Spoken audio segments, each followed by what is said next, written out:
আর কিয়ামতের মাঠে বহু নেকি ফ্রি ফ্রি পাওয়া যাবে। এটা কি জানেন? কিয়ামত অনেক নেকি বিনামূল্যে ফ্রি ফ্রি আসবে আমলনামায়।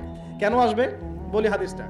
নবী সাল্লাল্লাহু আলাইহি ওয়াসাল্লাম বলেছেন, তোমরা কি জানো সবচেয়ে বড় মিসকিনকে, দরিদ্র মানুষকে, মিসকিনকে? সাহাবীরা বলছেন, আমরা তো মনে করি যার সম্পদ কম সেই মিসকিন।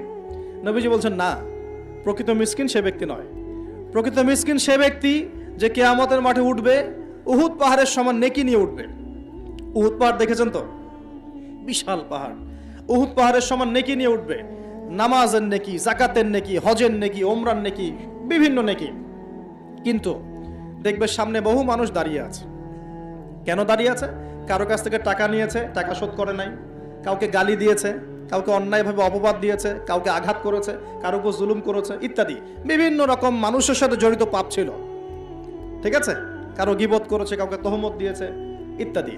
এখন আল্লাহ পাক বলবেন, এই ব্যক্তির নেকির যে পাহাড় আছে এখান থেকে নেকি নিয়ে ওদেরকে দিয়ে দাও।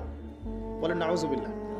নেকি আস্তে আস্তে ট্রান্সফার হবে। এই যে আমরা যে ব্লুটুথ শেয়ার ইট, মনে আছে?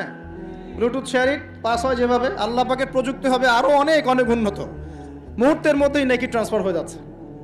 এরপর নেকি যেতে যেতে সব নেকি যদি শেষ হয়ে যায়, আল্লাহ না করুক, তখন আল্লাহ পাক ফেরেশতাদেরকে বলবেন, ওদের গোনাগুলো থেকে গোনাগুলো বেছে বেছে এর আমল নামে যুক্ত করো। বলেন নাউজুবিল্লাহ। এরপর এই ব্যক্তি এই বিশাল বিশাল নেকি অর্জন করার পরেও জাহান্নামে যেতে হবে। আল্লাহ পাক হেফাজত করুন আমাদেরকে, বলি আমিন।